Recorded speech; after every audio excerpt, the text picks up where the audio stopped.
Minsan ba pakiramdam mo parang wala ka nang nararating? Yung araw-araw kang nagsusumikap pero parang paikot-ikot ka lang. Nakakapagod, di ba? Yung makita mong ang dami ng nakakaangat habang ikaw naghihintay pa rin ng isang pagkakataon. Pero tanong ko sa'yo, napagod ka na ba? Oo. Nasaktan ka na ba? Oo. Sumuko ka na ba? Di ba hindi pa rin? At yan ang sukatan ng tunay na lakas. Hindi yung palaging panalo, hindi yung palaging masaya, kundi yung kahit umiyak ka na, may lakas ka pa rin magpatuloy. Kasi ang buhay, hindi paligsahan. Kung sino ang unang makarating, ito ay laban. Kung sino ang hindi sumusuko sa kabila ng lahat.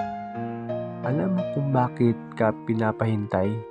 Kasi may nanda para sa'yo. Yung tagumpay na hindi basta-basta.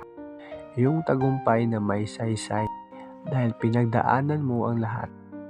Kaya kahit ilang beses ka pang mabigo, kahit ilang ulit ka pang madapa, kung kaya mo pa, bangon.